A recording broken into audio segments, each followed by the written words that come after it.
Hi dears, welcome back to my channel. അപ്പോൾ ഇന്ന് ഞാൻ വന്നിട്ടുള്ളത് വളരെ യൂസ്ഫുൾ ആയിട്ടുള്ള ടിപ്സ് ആൻഡ് ട്രിക്സ് ഒക്കെ കളക്ട് ചെയ്തിട്ട് തന്നെയാണ് കേട്ടോ. നമുക്ക് ആരോഗ്യം പ്രദാനം ചെയ്യുന്ന ഒട്ടനവധി സസ്യങ്ങൾ നമ്മൾ അറിയാതെ തന്നെ നമ്മളുടെ വീട്ടുമുറ്റത്തും പറമ്പിലും ഒക്കെ തഴച്ച് വളരുന്നുണ്ട്. എന്നാൽ ഇതിൻ്റെ ഗുണങ്ങളൊന്നും അറിയാതെ നമ്മളിത് വലിച്ചെറിഞ്ഞ് കളയാറായിരിക്കും പതിവ്. ഇതിൻ്റെ ഗുണങ്ങളൊക്കെ അറിഞ്ഞ് നമ്മളിത് യൂസ് ചെയ്ത് വരികയാണെങ്കിൽ ഒരുപാട് അസുഖങ്ങളെ നമുക്ക് പ്രിവെൻറ്റ് ചെയ്യാൻ വേണ്ടിയിട്ട് പറ്റുന്നതാണ്. അപ്പം അങ്ങനെയുള്ള ഔഷധ സസ്യം കൊണ്ട് നമ്മളുടെ വീട്ടിലെ ശല്യക്കാരായിട്ടുള്ള പാറ്റ, പല്ലി, എട്ടുകാലി, എലി, പാമ്പ് എന്നിവയ്ക്ക് എങ്ങനെ അകറ്റാം എന്നുള്ള നല്ലൊരു കിടിലൻ ടിപ്പായിട്ടാണ് ഞാനിവിടെ വന്നിട്ടുള്ളത്. ഇത് നമ്മളെ വീടിൻ്റെ പറമ്പിലും അതുപോലെ തന്നെ റോഡരികിലുമൊക്കെ ധാരാളമായിട്ട് കാണപ്പെടുന്ന ഒന്ന് തന്നെയാണ്. ഇതിൻ്റെ പേര് കമ്മ്യൂണിസ്റ്റ് പച്ച എന്നാണ് അറിയപ്പെടുന്നത്. ഇതിന് വേറെയും പേരുകളൊക്കെ ഉണ്ട്. മുറിപ്പച്ച, അപ്പ, കാട്ടപ്പ, അയിമുപച്ച, വേനപ്പച്ച, നീലപ്പീലി, പൂച്ചെടി എന്നിങ്ങനെ പ്രത്യേക പേരുകളിലൊക്കെ ഇത് അറിയപ്പെടുന്നുണ്ട് കേട്ടോ. ഇതിന് വല്ലാത്തൊരു സ്മെല്ലാണ്. ഇതിൻ്റെ സ്മെല്ല് കാരണം തന്നെ നമ്മുടെ വീട്ടിലുള്ള പാറ്റ, പല്ലി, എലി, പാമ്പ്, കൊതുക് എന്നിവയെ നമുക്ക് ഓടിക്കാൻ വേണ്ടിയിട്ട് പറ്റുന്നതാണ്. യാതൊരു കെമിക്കൽസും ഇല്ലാതെ വീട്ടിലുള്ള ഇൻഗ്രീഡിയൻസ് വെച്ച് തന്നെ നമുക്കിത് ഉണ്ടാക്കിയെടുക്കാൻ വേണ്ടിയിട്ട് പറ്റും. അതിന് വേണ്ടിയിട്ട് ഞാനിവിടെ കമ്മ്യൂണിസ്റ്റ് പച്ചയുടെ കുറച്ച് ഇലയാണ് എടുത്തിട്ടുള്ളത്. എന്നിട്ട് ഇടികല്ലിലേക്ക് ഇട്ട് കൊടുത്തിട്ട് നന്നായിട്ടൊന്ന് ചതച്ചെടുക്കുന്നുണ്ട്. നിങ്ങൾക്ക് വേണമെങ്കിൽ മിക്സി ജാർ യൂസ് ചെയ്യാം. വല്ലാത്തൊരു സ്മെല്ലായതുകൊണ്ട് തന്നെ നമ്മുടെ മിക്സി ജാറിലൊക്കെ അതിൻ്റെ സ്മെല്ലുണ്ടാവും. അപ്പോൾ ഞാൻ ജസ്റ്റ് ഇടികല്ലിൽ വെച്ചിട്ട് ഇതുപോലെ ഒന്ന് ക്രഷ് ചെയ്തെടുക്കുകയാണ് ചെയ്തിട്ടുണ്ടായിരുന്നത്. നിങ്ങൾക്ക് വേണമെങ്കിൽ മിക്സി ജാറിലിട്ടിട്ട് ജസ്റ്റ് ഒന്ന് അരച്ചെടുക്കാം. അപ്പം ഞാൻ ഇതിൻ്റെ ഇല നന്നായിട്ടൊന്ന് ചതച്ചെടുത്തതിന് ശേഷം ഇതിൻ്റെ ജ്യൂസ് ഒന്ന് പിഴിഞ്ഞെടുക്കുന്നുണ്ട്. കുറച്ച് വെള്ളം ഒഴിച്ചിട്ട് നന്നായിട്ട് അതിൻ്റെ ജ്യൂസൊക്കെ നമുക്ക് എടുക്കാം. ഇതിൻ്റെ ജ്യൂസാണ് നമുക്കിവിടെ ആവശ്യമായിട്ട് വരുന്നത്. അപ്പോൾ നിങ്ങൾ കുറച്ചധികം സൊല്യൂഷൻ ഉണ്ടാക്കി എടുക്കുന്നുണ്ടെങ്കിൽ കുറച്ചധികം ഇല തന്നെ എടുക്കാവുന്നതാണ്. ഞാനിപ്പോൾ കുറച്ച് ഇല ഇട്ടിട്ടാണ് ഇവിടെ കാണിച്ചു തരുന്നത്. അപ്പോൾ ഞാൻ കുറച്ച് വെള്ളം കൂടെ ഒഴിച്ചിട്ട് നന്നായിട്ടൊന്നത് ഡൈല്യൂട്ട് ചെയ്തെടുത്തിട്ടുണ്ട്. ധരിച്ചെടുക്കാൻ വേണ്ടിയിട്ട് യൂസ് ചെയ്യാത്ത ഒരു അരിപ്പയാണ് കേട്ടോ ഞാനിവിടെ എടുത്തിട്ടുള്ളത്. അപ്പോൾ നിങ്ങൾ എടുക്കുന്ന സമയത്ത് കുക്കിങ്ങിന് യൂസ് ചെയ്യുന്ന പാത്രങ്ങൾ എടുക്കാതെ ഇതുപോലെ ആവശ്യമില്ലാത്ത പാത്രങ്ങൾ എടുക്കാൻ വേണ്ടിയിട്ട് നോക്കണേ. അപ്പോൾ നന്നായിട്ടൊന്ന് അരിച്ചെടുത്തിട്ട് സ്പ്രേ ബോട്ടിൽ ഒഴിച്ചു കൊടുക്കുന്നത് കൊണ്ട് തന്നെ യാതൊരു കരടുകളും ഇല്ലാതെ നന്നായിട്ട് ഫൈൻ ആയിട്ട് തന്നെ അരിച്ചെടുക്കണം. ഇനി ഞാൻ അരിച്ചെടുത്തത് 2 പാത്രത്തിലേക്കായിട്ടൊന്ന് മാറ്റി കൊടുക്കുന്നുണ്ട്. ഇത് നമുക്ക് 2-3 റെമഡി ചെയ്യാൻ വേണ്ടിയിട്ടുള്ളതാണ്. അപ്പോൾ അതിന് വേണ്ടിയിട്ടാണ് ഞാനിവിടെ 2 പാത്രത്തിലേക്ക് ഒഴിച്ചു കൊടുക്കുന്നത്. ഈ കമ്മ്യൂണിസ്റ്റ് ഇലയെ കൊണ്ട് നിങ്ങൾ ഇതുവരെ ഇതുപോലെ ഒന്ന് ട്രൈ ചെയ്ത് നോക്കിയിട്ടില്ലെങ്കിൽ ഒരിക്കലെങ്കിലും ഒന്ന് ട്രൈ ചെയ്ത് നോക്കണേ. പണ്ട് കാലത്തൊക്കെ എത്ര വലിയ മുറിവായാലും ഈ കമ്മ്യൂണിസ്റ്റ് പച്ചയുടെ ഇല ഒന്ന് ജസ്റ്റ് കയ്യിൽ വെച്ച് തിരുമ്മിയെടുത്തതിന് ശേഷം നമ്മൾ മുറിയുള്ള ഭാഗത്തൊക്കെ തേച്ച് കൊടുക്കുകയാണെങ്കിൽ പിറ്റേ ദിവസം ആകുമ്പോഴേക്കും ആ മുറിയിൽ നല്ലൊരു വ്യത്യാസം തന്നെ കാണാൻ വേണ്ടിയിട്ട് പറ്റുന്നതാണ്. അപ്പോൾ ഫസ്റ്റ് ആയിട്ട് ഈ സൊല്യൂഷൻ ഉപയോഗിച്ചിട്ട് എന്താ ഉണ്ടാക്കിയെടുക്കാമെന്ന് നോക്കാം. അതിന് വേണ്ടിയിട്ട് ഞാനൊരു പാത്രത്തിലേക്ക് നമ്മൾ അരിച്ചു വെച്ചിട്ടുണ്ടായിരുന്ന ജ്യൂസ് ഒഴിച്ചു കൊടുത്തിട്ടുണ്ട്. എന്നിട്ട് ഞാൻ കുറച്ച് ഓയിലാണ് ഇതിലേക്ക് ഒഴിച്ചു കൊടുക്കുന്നത്. വളരെ കുറച്ച് മാത്രം ഓയിൽ നമുക്ക് ഒഴിച്ചു കൊടുത്താൽ മതിയാവും. എന്നിട്ടൊരു ബോട്ടിലിൻ്റെ മൂടിയിൽ ഇതുപോലെ ഒരു തിരി ഇട്ട് കൊടുത്തതിന് ശേഷം ആ വെള്ളത്തിൻ്റെ മുകളിലേക്കായിട്ട് ഇതുപോലെ ഒന്ന് വെച്ച് കൊടുക്കാം. ആ വെള്ളത്തിൽ മുങ്ങിപ്പോവാതെ മുകളിൽ തന്നെ വെച്ച് കൊടുക്കാം കേട്ടോ. എന്നിട്ട് നമുക്കൊന്ന് കത്തിച്ച് കൊടുക്കാം.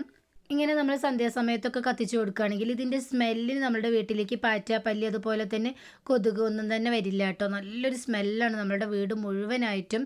ഇതുപോലെ കാണാനും നല്ല ഭംഗിയാണ്. പെട്ടെന്ന് കറണ്ടൊക്കെ പോവുകയാണെങ്കിൽ നല്ലൊരു വെളിച്ചം കിട്ടാൻ വേണ്ടിയിട്ട് നമുക്കിത് ഉപകരിക്കുന്നതാണ്. കൊതുക് ശല്യം കൂടുതലുള്ള സമയത്ത് നമ്മൾ കെമിക്കൽസ് അടങ്ങിയിട്ടുള്ള മോസ്കിറ്റോ റെപ്പലൻ്റ് ഒക്കെ വാങ്ങി യൂസ് ചെയ്യുന്നുണ്ടാവും. അത് ശ്വസിക്കുന്നത് മൂലം നമുക്ക് വേറെയും കുറേ രോഗങ്ങൾ ഉണ്ടാവാനുള്ള ചാൻസസ് ഉണ്ട്. അപ്പോൾ ഇതുപോലെ നല്ല നാച്ചുറൽ ആയിട്ടുള്ള റെമഡിയൊക്കെ നിങ്ങൾ ട്രൈ ചെയ്ത് നോക്കുകയാണെങ്കിൽ അതൊന്നും തന്നെ വരില്ല. നമുക്ക് യാതൊരു പേടിയും കൂടാതെ സൈഡ് എഫക്റ്റ് ഒന്നും ഇല്ലാതെ തന്നെ ഇത് യൂസ് ചെയ്യാൻ വേണ്ടിയിട്ട് പറ്റുന്നതാണ്. ഇത് നല്ല എഫക്റ്റീവായിട്ടുള്ള റിസൾട്ടും കിട്ടുന്നത് തന്നെയാണ് കേട്ടോ.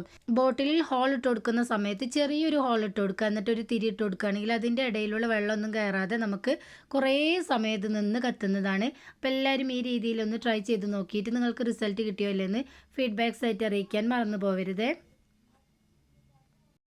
നെക്സ്റ്റ് ടിപ്പ് എന്താണെന്ന് നോക്കാം. നമ്മൾ നേരത്തെ എടുത്തു വെച്ചിട്ടുണ്ടായിരുന്ന സൊല്യൂഷനിൽ കുറച്ചൊരു പാത്രത്തിലേക്കൊന്ന് ഒഴിച്ചു കൊടുത്തിട്ടുണ്ട്. ഇതുപോലുള്ള പ്ലാസ്റ്റിക്കിൻ്റെ ഒഴിവാക്കാനെടുത്ത പാത്രങ്ങൾ എടുക്കായിരിക്കും ഇതൊക്കെ ഉണ്ടാക്കിയെടുക്കാൻ വേണ്ടിയിട്ട് നല്ലത്. ഇനി ഞാൻ ഈ സൊല്യൂഷനിലേക്ക് 1 ടേബിൾ സ്പൂൺ ബേക്കിംഗ് സോഡയും 1 ടേബിൾ സ്പൂൺ കല്ലുപ്പ് പൊടിച്ചതും ഒരു ഇച്ചിരി വിനീഗറും കൂടെ ഒഴിച്ചു കൊടുത്തിട്ട് നന്നായിട്ടൊന്ന് മിക്സാക്കി കൊടുക്കുന്നുണ്ട്. കെമിക്കൽ റിയാക്ഷൻ കാരണം ഇത് നന്നായിട്ട് പതഞ്ഞു പൊങ്ങും. കുറച്ച് സമയം വെച്ച് കൊടുത്തിരുന്നാൽ ആദ്യത്തെ പോലെ തന്നെ ഇത് നന്നായിട്ട് വെള്ളം പോലെ നമുക്ക് കിട്ടുന്നതാണ്. അപ്പോൾ കുറച്ച് സമയത്തിന് ശേഷം പതയൊക്കെ പോയിട്ട് ഈ രീതിയിലായിട്ട് നമുക്ക് കിട്ടിയിട്ടുണ്ട്. ഇനി ഞാനതൊരു സ്പ്രേ ബോട്ടിലേക്ക് ആക്കി കൊടുത്തിട്ടുണ്ട്. സ്പ്രേ ബോട്ടിലാക്കിയിട്ട് ഇതുപോലെ നമ്മൾ പല്ലി, പാറ്റ, കൊതുക്, എലി വരുന്ന സ്ഥലങ്ങളിലൊക്കെ സ്പ്രേ ചെയ്ത് കൊടുക്കുകയാണെങ്കിൽ സ്മെല്ലിന് ആ പരിസരത്തേക്ക് തന്നെ വരില്ല കേട്ടോ. അതുപോലെ തന്നെ നമ്മളെ കർട്ടണിൻ്റെ ബാക്കിൽ, കട്ടിലിൻ്റെ അടിയിൽ, സിങ്കിൻ്റെ അടിയിൽ, വാഷ് ബേസിൻ്റെ അടിയിൽ അതുപോലുള്ള സ്ഥലങ്ങളിലേക്കും കൂടുതലായിട്ട് പാറ്റ, പല്ലി, കൊതുക് ഒക്കെ ഉണ്ടാകുന്നത്. അപ്പോൾ ഇതുപോലുള്ളൊരു സൊല്യൂഷൻ ഉണ്ടാക്കി കൊടുത്തതിന് ശേഷം അവിടെയൊക്കെ നമുക്ക് സ്പ്രേ ചെയ്ത് കൊടുക്കാവുന്നതാണ്. നെക്സ്റ്റ് ടിപ്പ് എന്താണെന്ന് നോക്കാം. അതിന് വേണ്ടിയിട്ട് ഞാനൊരു പാത്രത്തിലേക്ക് കുറച്ച് നമ്മളെ ഇലയുടെ ജ്യൂസ് ഒഴിച്ചു കൊടുക്കുന്നുണ്ട്. ഇനി അതിലേക്ക് ഞാൻ ചൂടുള്ള കുറച്ച് ചോറും കൂടെ ഇട്ട് കൊടുക്കുന്നുണ്ട് കേട്ടോ. നമ്മൾ സാധാരണ കഴിക്കുന്ന ചോറുള്ള അതാണ് ഞാൻ ഇട്ട് കൊടുത്തിട്ടുള്ളത്. ഇനി 1 ടേബിൾ സ്പൂൺ ഉപ്പ് ഇട്ട് കൊടുക്കുന്നുണ്ട്. 1 ടേബിൾ സ്പൂൺ മുളക് പൊടിയാണ് ഇട്ട് കൊടുക്കുന്നത്. ഇനി കുറച്ച് വിനീഗറും കൂടെ ഒഴിച്ച് കൊടുത്തിട്ട് ഈ ചോറ് നമുക്ക് കൈ വെച്ചിട്ട് നന്നായിട്ടൊന്ന് മിക്സ് ആക്കി കൊടുക്കാം. നമ്മൾ ചേർത്ത് കൊടുത്തിട്ടുള്ള ഇൻഗ്രീഡിയൻസ് ഒക്കെ നന്നായിട്ട് മിക്സ് ആവുന്നത് വരെ നമുക്കിതൊന്ന് മിക്സ് ആക്കി കൊടുക്കണം. ഇത് നമ്മളുടെ വീട്ടിലുള്ള എലി ശല്യം കുറയ്ക്കാനുള്ള നല്ലൊരു നാച്ചുറൽ റെമഡിയാണ് കേട്ടോ. നമ്മളിതിൽ ചേർത്ത് കൊടുത്തിട്ടുള്ള മുളക് പൊടി ആയാലും ഉപ്പായാലും വിനീഗർ ആയാലും അതുപോലെ തന്നെ മുളക് പൊടി ആയാലും ഒക്കെ നമ്മളുടെ എലിയൊക്കെ കഴിക്കുകയാണെങ്കിൽ വയറിനുള്ളിൽ പോയിട്ട് ഡൈജസ്റ്റീവ് പ്രോബ്ലം ഉണ്ടാക്കുകയും വയറ് വീർത്ത് അത് ചത്തു പോകാനും ചാൻസ് ഉണ്ട്. അപ്പോൾ അതിന് വേണ്ടിയിട്ടാണ് ഇതെല്ലാം ഞാൻ ചേർത്ത് കൊടുത്തിട്ടുള്ളത്. അപ്പോൾ എല്ലാ ഇൻഗ്രീഡിയൻസും നന്നായിട്ടൊന്ന് മിക്സാക്കി കൊടുത്തതിന് ശേഷം ഞാൻ ഇതിലേക്ക് ചേർത്ത് കൊടുക്കാൻ വേണ്ടിയിട്ട് പോകുന്നത് 1 ടേബിൾ സ്പൂൺ നെയ്യാണ് കേട്ടോ. നെയ്യിന് പകരമായിട്ട് നിങ്ങൾക്ക് ശർക്കര വേണമെങ്കിലും ചേർത്ത് കൊടുക്കാവുന്നതാണ്. നെയ്യിൻ്റെ സ്മെല്ല്, ശർക്കരയുടെ സ്മെല്ലൊക്കെ എലികളെ കൂടുതലായിട്ടും ആകർഷിക്കും. അപ്പോൾ അതിന് വേണ്ടിയിട്ടാണ് ഇത് ചേർത്ത് കൊടുക്കുന്നത്. അപ്പോൾ നിങ്ങൾ ഏതെങ്കിലും ഒന്ന് ചേർത്ത് കൊടുക്കുക കേട്ടോ. ഇതിൽ രണ്ടിലും 1 ടേബിൾ സ്പൂൺ നെയ്യ് തന്നെ ധാരാളം മതിയാവും. അപ്പോൾ ഒഴിച്ച് കൊടുത്തതിന് ശേഷം ഞാൻ നന്നായിട്ടൊന്ന് മിക്സാക്കി കൊടുക്കുന്നുണ്ട്. അപ്പോൾ ഇത്രയേ ഉള്ളൂ കേട്ടോ. വളരെ എളുപ്പത്തിൽ നമ്മുടെ വീട്ടിലുള്ള ഇൻഗ്രീഡിയൻസ് വെച്ച് തന്നെ നമുക്കൊരു നാച്ചുറലായിട്ടൊരു റെമഡി ഉണ്ടാക്കിയെടുക്കാൻ വേണ്ടിയിട്ട് പറ്റുന്നതാണ്. ഇനി ഞാൻ എടുക്കുന്നത് ഒരു വെളിച്ചെണ്ണയുടെ കവറാണ് കേട്ടോ. ഓയിലിൻ്റെ കവർ വേണമെങ്കിൽ നിങ്ങൾക്ക് എടുക്കാം. വെളിച്ചെണ്ണ അതുപോലെ തന്നെ തേങ്ങയൊക്കെ എലികളെ വല്ലാണ്ട് ആകർഷിക്കുന്ന സംഭവം തന്നെയാണ്. വെളിച്ചെണ്ണ കവറിൽ കുറേ വെളിച്ചെണ്ണയുണ്ട് കേട്ടോ. അപ്പോൾ എലികളെ ഇത് വല്ലാണ്ട് ആകർഷിക്കും. അപ്പോൾ ആ കവറിലേക്കായിട്ട് ഞാൻ നേരത്തെ ഉണ്ടാക്കി വെച്ചിട്ടുണ്ടായിരുന്ന മിക്സ് ഒന്ന് ഇട്ട് കൊടുക്കുന്നുണ്ട്. ഇതുപോലെ എല്ലായിടത്തും നന്നായിട്ടൊന്ന് സ്പ്രെഡാക്കി കൊടുത്തതിന് ശേഷം എലിയും പെരിച്ചാഴിയൊക്കെ സ്ഥിരമായിട്ട് വരുന്ന സ്ഥലങ്ങളിൽ നമുക്കിത് വെച്ച് കൊടുക്കാവുന്നതാണ്. അപ്പോൾ ഇതിൽ ചേർത്ത് കൊടുത്തിട്ടുള്ള നെയ്യും അതുപോലെ തന്നെ വെളിച്ചെണ്ണയുടെ സ്മെല്ലൊക്കെ എലികളെ ആകർഷിക്കുകയും അത് വന്ന് കഴിച്ച് അവരുടെ വയറ് വീർക്കുകയും പെട്ടെന്ന് ചത്തുപോവുകയും ചെയ്യും. അപ്പോൾ എല്ലാവരും ഈ രീതിയിലൊന്ന് ട്രൈ ചെയ്ത് നോക്കുക. 100% റിസൾട്ട് കിട്ടുന്ന നല്ല എഫക്റ്റീവായിട്ടുള്ളൊരു ടിപ്പ് തന്നെയാണ് കേട്ടോ. ഞാനിതിൽ ചേർത്ത് കൊടുത്തിട്ടുള്ളത് കല്ലുപ്പ് പൊടിച്ചിട്ടുണ്ടായിരുന്ന പൊടിയാണ്. അപ്പോൾ നിങ്ങൾ പൊടിയുപ്പ് യൂസ് ചെയ്യാതെ കല്ലുപ്പ് തന്നെ എടുക്കാൻ വേണ്ടിയിട്ട് നോക്കുക. അപ്പോഴേ നമുക്ക് എഫക്റ്റീവായിട്ടുള്ള റിസൾട്ട് കിട്ടുള്ളൂ കേട്ടോ. അപ്പോൾ അതിന് വേണ്ടിയിട്ടാണ് ഞാനിവിടെ കല്ലുപ്പ് പൊടിച്ച് തന്നെ ഇട്ട് കൊടുത്തിട്ടുണ്ടായിരുന്നത്. ഞാനിപ്പോൾ വീട്ടിൽ കല്ലുപ്പ് കൊണ്ടിരുന്ന സമയത്ത് നന്നായിട്ട് പൊടിച്ച് സ്റ്റോർ ചെയ്ത് വെക്കാറാണ് കേട്ടോ. അതാണ് പൊടിയായിട്ടുണ്ടായിരുന്നത്. അപ്പോൾ എല്ലാവരും കല്ലുപ്പ് തന്നെ യൂസ് ചെയ്യാൻ വേണ്ടിയിട്ട് നോക്കണേ. നിങ്ങൾക്ക് വേണമെങ്കിൽ ഈ മിക്സ് യൂസ് ചെയ്യാത്തൊരു പാത്രത്തിൽ ഇട്ട് കൊടുത്തതിന് ശേഷം നമുക്ക് എലി വരുന്ന സ്ഥലങ്ങളിൽ ഇട്ട് കൊടുക്കാവുന്നതാണ്. ഇതുപോലുള്ള ഒരു കവറാണെങ്കിൽ വെളിച്ചെണ്ണയുടെ കവറൊക്കെ ആണെങ്കിൽ വളരെ നല്ലതായിരിക്കും. അപ്പോൾ അതിന് വേണ്ടിയിട്ടാണ് ഞാൻ ഇവിടെ കവർ എടുത്തിട്ടുള്ളത്. ഇനി ഞാനിത് വെച്ചെടുക്കാൻ പോകുന്നത് ഗ്യാസിൻ്റെ അടിയിലാണ്. നിങ്ങൾക്ക് സ്ഥിരമായിട്ട് എലി എവിടെയാണോ വരുന്നത്, ഗ്യാസിൻ്റെ മുകളിലോ അടിയിലോ അല്ലെങ്കിൽ സ്റ്റോർ റൂമിലോ ഒക്കെ ഉണ്ടെങ്കിൽ ഇതുപോലെ ഉണ്ടാക്കിയിട്ട് വെച്ച് കൊടുത്താൽ മതിയാവും. അല്ലെങ്കിൽ പെരിച്ചാഴിയുടെ മാളങ്ങളുടെ അരികിലൊക്കെ വെച്ച് കൊടുക്കുകയാണെങ്കിൽ വളരെ നല്ലതായിരിക്കും കേട്ടോ.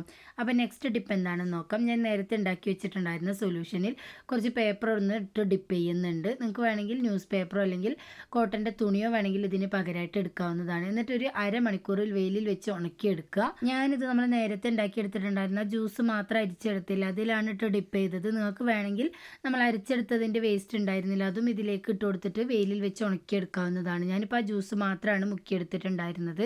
എന്നിട്ട് ഒരു അരമണിക്കൂറിൽ വെയിലിൽ വെച്ചിട്ട് നന്നായിട്ടൊന്ന് ഉണക്കിയെടുത്തിട്ടുണ്ട്. നിങ്ങൾക്ക് മഴയാണ്, വെയിലിൽ ഉണക്കാൻ പറ്റുന്നില്ല എന്നുള്ള സാഹചര്യമുള്ളവരൊക്കെ ആണെങ്കിൽ ജസ്റ്റ് ഒരു പാൻ ചൂടാക്കിയതിന് ശേഷം കുറച്ച് സമയം വെച്ചാൽ തന്നെ ഇത് നമുക്ക് നന്നായിട്ട് ഉണങ്ങി കിട്ടുന്നതാണ്. ഇനി ഇതുപോലെ ഉണ്ടാക്കിയെടുത്തിട്ട് സന്ധ്യാസമയത്തൊക്കെ നമ്മൾ ഇതുപോലെ പുകയ്ക്കുകയാണെങ്കിൽ ഇതിൻ്റെ സ്മെല്ല് നമ്മുടെ വീട്ടിലേക്ക് ഒരു ജീവിയും തന്നെ വരില്ല കേട്ടോ. സന്ധ്യാസമയത്തൊക്കെ ഇതുപോലെ പുകയ്ക്കുകയാണെങ്കിൽ ഇതിൻ്റെ സ്മെല്ലിന് നമ്മുടെ വീട്ടിലുള്ള കുഞ്ഞീച്ചകളും കൊതുകും ഒക്കെ പറക്കും. അതുപോലുള്ള നല്ലൊരു കിടിലൻ ഒരു ടിപ്പ് തന്നെയാണ് കേട്ടത്. ഇതുപോലെ നിങ്ങൾ ഉണ്ടാക്കിയെടുക്കുന്ന സമയത്ത് കുറച്ചധികം പേപ്പർ തന്നെ ഉണ്ടാക്കിയെടുക്കുക. അല്ലെങ്കിൽ കോട്ടൺ തുണിയിൽ ഡിപ്പ് ചെയ്തിട്ട് നിങ്ങൾക്ക് ഇതുപോലെ ഉണക്കി സൂക്ഷിച്ച് വെക്കാവുന്നതാണ്. കുറച്ചധികം ഉണ്ടാക്കിയെടുത്തതിന് ശേഷം ഒരു കണ്ടെയ്നറിൽ നമ്മൾ സൂക്ഷിച്ച് വെക്കുകയാണെങ്കിൽ ഒരു 4-5 ഒക്കെ നമുക്കൊരു ദിവസം ഇതുപോലെ പുകയ്ക്കാവുന്നതാണ്. അപ്പോൾ നല്ലൊരു എഫക്റ്റീവായിട്ടുള്ള നല്ലൊരു നാച്ചുറലായിട്ടുള്ള ഒരു റെമഡി തന്നെയാണ്. വളരെ എളുപ്പത്തിൽ നമ്മുടെ വീട്ടിലുള്ള ഇൻഗ്രീഡിയൻസ് വെച്ച് തന്നെ ചെയ്തെടുക്കാവുന്നതാണ്. അപ്പോൾ എല്ലാവരും ഈ രീതിയിലൊന്ന് ട്രൈ ചെയ്ത് നോക്കിയിട്ട് ഫീഡ്ബാക്ക്സ് കമൻസ് ആയിട്ട് അറിയിക്കാൻ മറക്കരുത്. ഈ ചെടിയുടെ പൂവായാലും തണ്ടായാലും ഇലയായാലും കുറേ അധികം രോഗങ്ങൾക്ക് നല്ലൊരു മറുമരുന്ന് തന്നെയാണ് കേട്ടോ. ഇതിൽ ധാരാളമായിട്ട് ആൻറ്റി ഓക്സിഡൻറ്റുകൾ അതുപോലെ ആൻറ്റിസെപ്റ്റിക് ഒക്കെ അടങ്ങിയിട്ടുള്ളത് കൊണ്ട് തന്നെ എത്ര വലിയ മുറിവും പെട്ടെന്ന് ഉണക്കാൻ വേണ്ടിയിട്ട് സഹായിക്കുന്നുണ്ട്. ഇതിൻ്റെ ജ്യൂസ് നമ്മൾ കുടിക്കുന്നത് BP, കൊളസ്ട്രോൾ, ഷുഗർ ഉള്ളവർക്കൊക്കെ വളരെ നല്ലതാണ്. അതുപോലെ തന്നെ ഇതിട്ട് ഇലയിട്ട് തിളപ്പിച്ചാറ്റിയ വെള്ളത്തിൽ കുളിച്ചാൽ ചിക്കൻ കുനി അല്ലെങ്കിൽ പനി മാറിയതിന് ശേഷമുള്ള നമ്മുടെ ശരീരത്തിൽ ഉണ്ടാകുന്ന വേദനകൾ എല്ലാം മാറാൻ വേണ്ടിയിട്ട് നമ്മളെ സഹായിക്കുന്നുണ്ട്. പഴമക്കാരൊക്കെ ഇഞ്ചിക്ക്, വാഴയ്ക്ക്, അതുപോലെ തന്നെ കപ്പക്കൊക്കെ ഇത് നല്ലൊരു വളമായിട്ട് യൂസ് ചെയ്ത് വരുന്നുണ്ടായിരുന്നു. കാരണം ഇത് മണ്ണിൽ പെട്ടെന്ന് ലയിച്ച് ചേരും. മാത്രമല്ല ഇതിൻ്റെ സ്മെല്ലിന് പിന്നെ എലി, പെരിച്ചായി ഒന്നും ആ പരിസരത്തേക്ക് തന്നെ വരികയില്ല. അപ്പോൾ പഴമക്കാരൊക്കെ യൂസ് ചെയ്തിട്ടുണ്ടായിരുന്നത് ഇതുപോലുള്ള നാച്ചുറൽ ആയിട്ടുള്ള വളങ്ങളൊക്കെ ആയിരുന്നു. അതുമാത്രമല്ല നമ്മളുടെ കമ്മ്യൂണിസ്റ്റ് പച്ച നന്നായിട്ടൊന്ന് അരച്ചെടുത്ത് കുറച്ച് മഞ്ഞൾപ്പൊടിയും കൂടെ ചേർത്ത് മിക്സ് ചെയ്ത് നമ്മൾ തേച്ച് വരികയാണെങ്കിൽ ത്വക്ക് രോഗങ്ങളൊക്കെ ഉള്ളവർക്കൊക്കെ പെട്ടെന്ന് ശമനം കിട്ടുന്നതായി നമുക്ക് കാണാൻ വേണ്ടിയിട്ട് പറ്റുന്നതാണ്. അപ്പോൾ ഇത്രയും ആരോഗ്യ ഗുണങ്ങൾ അടങ്ങിയിട്ടുള്ള കമ്മ്യൂണിസ്റ്റ് പച്ച നമ്മൾ ഇനിയെങ്കിലും വെട്ടിക്കളയാതിരിക്കുക. ഇതുപോലുള്ള ആവശ്യങ്ങൾക്ക് യൂസ് ചെയ്ത് നോക്കുക. ഇതിന് മാത്രമല്ല കേട്ടോ, ഞാൻ വീഡിയോയിൽ ഉൾപ്പെടുത്താത്ത കുറേ അധികം ഗുണങ്ങൾ ഇതിനുണ്ട്. ജസ്റ്റ് ഒന്ന് ഗൂഗിൾ ചെയ്ത് നോക്കിയാൽ നിങ്ങൾക്ക് മനസ്സിലാവാൻ വേണ്ടിയിട്ട് പറ്റുന്നതാണ്. അപ്പോൾ ഇന്ന് കാണിച്ച എല്ലാ ടിപ്സും എല്ലാവർക്കും പ്രയോജനകരമായി എന്ന് ഞാൻ വിചാരിക്കുന്നു. ഇത്രയും നേരം വീഡിയോ കണ്ട് സപ്പോർട്ട് ചെയ്ത എല്ലാവർക്കും ഒരുപാട് നന്ദിയുണ്ട്. ഇനിയും ഇതുപോലുള്ള ടിപ്സ് ആൻഡ് ട്രിക്സ് ഒക്കെ ആയിട്ട് നിങ്ങളുടെ മുന്നിലേക്ക് വരുന്നത് വരെ എല്ലാവർക്കും ബായ്.